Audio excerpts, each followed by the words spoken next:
আসসালামু আলাইকুম রহমতুল্লাহি বারাকাতুহু। সম্মানিত দর্শকবৃন্দ, মাশাআল্লাহ আলহামদুলিল্লাহ, আমরা সবাই একটু মাশাআল্লাহ বলবো।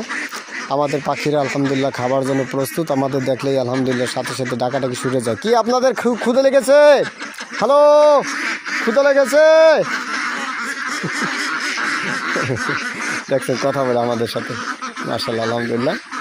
জি ইনশাআল্লাহ, আমাদের সুস্থতার জন্য আপনার কয়েকটি টিপস আপনাদেরকে বলতে চাই। এক নম্বরে ওদের প্রতি লক্ষ্য রাখবেন, খাবার ঠিক রাখবেন ইনশাআল্লাহ। সকাল বিকাল রাতে 3 বেলা খাবার দেবেন। রাতের খাবার অবশ্য মাগরিবের আগে দিলে হবে।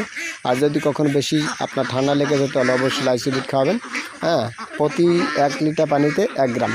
আর যদি আপনার মারাত্মক আকারে ধারণ করে বেশি ঠান্ডা লেগে যায় তাহলে অবশ্যই ইনশাআল্লাহ একটু আপনার যদি স্বাভাবিক পর্যায়ে আপনাদের মারাত্মক আকারে ধারণ করে আপনার দেখা গেছে একটু অসুস্থতা বেশি বোধ হয় বা আপনার ক্ষতিগ্রস্ত বেশি সম্ভাবনা হয়, তাহলে আপনার অবশ্যই রেনোম্যাক্স এইটা খাবেন ইনশাআল্লাহ।